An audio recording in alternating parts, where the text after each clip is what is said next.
ಮುಖ್ಯಮಂತ್ರಿ BS ಯಡಿಯೂರಪ್ಪಗೆ corona ಸೋಂಕು ದೃಢ, ಆಸ್ಪತ್ರೆಗೆ ದಾಖಲು.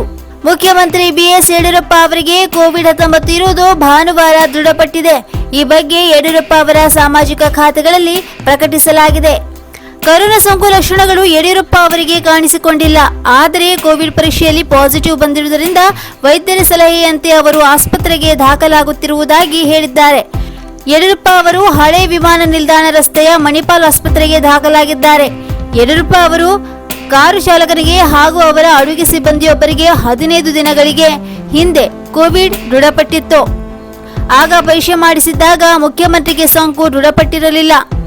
ಅವರ ಗೃಹ ಕಚೇರಿ ಕಾವೇರಿ ಹಾಗೂ ಡಾಲರ್ಸ್ ಕಾಲೋನಿಯ ಧವಳಗಿರಿ ನಿವಾಸವನ್ನು ಸೋಂಕು ನಿವಾರಕ ಸಿಂಪಡಿಸಿ ಸ್ವಚ್ಛಗೊಳಿಸಲಾಗಿದೆ. ನನ್ನ ಕೊರೋನಾ ಪರೀಕ್ಷಾ ವರದಿಯಲ್ಲಿ ಪಾಸಿಟಿವ್ ಎಂದು ಬಂದಿದ್ದು, ರೋಗ ಲಕ್ಷಣಗಳು ಇಲ್ಲದಿದ್ದರೂ ಮುನ್ನೆಚ್ಚರಿಕೆ ದೃಷ್ಟಿಯಿಂದ ವೈದ್ಯರ ಸಲಹೆಯಂತೆ ಆಸ್ಪತ್ರೆಗೆ ದಾಖಲಾಗುತ್ತಿದ್ದೇನೆ.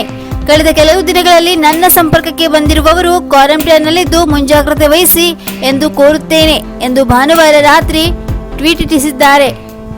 ಕೇಂದ್ರ ಗೃಹ ಸಚಿವ ಅಮಿತ್ ಶಾ ಅವರಿಗೂ ಕೊರೋನಾ ಸೋಂಕು ಇರುವುದು ಭಾನುವಾರ ದೃಢಪಟ್ಟಿದ್ದು, ಅವರು ಸಹ ಆಸ್ಪತ್ರೆಗೆ ದಾಖಲಾಗಿದ್ದಾರೆ.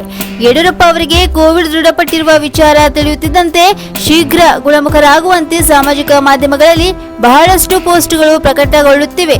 ಇನ್ನು ಮತ್ತಷ್ಟು ಸುದ್ದಿಗಾಗಿ ಕಾರ್ವಾರ ಪ್ಲಸ್ ವೀಕ್ಷಿಸಿ. ನೀವು ಯೂಟ್ಯೂಬ್ ಅಲ್ಲಿ ನೋಡ್ತಿದ್ದೀರಿ, ಸಬ್ಸ್ಕ್ರೈಬ್ ಮಾಡಿ, ಬೆಲ್ ಐಕಾನ್ ಕ್ಲಿಕ್ ಮಾಡಿ. ಫೇಸ್ಬುಕ್ ಪೇಜ್ ಅಲ್ಲಿ ನೋಡ್ತಿದ್ದೀರಿ, ಫಾಲೋ ಮಾಡಿ. ಧನ್ಯವಾದಗಳು.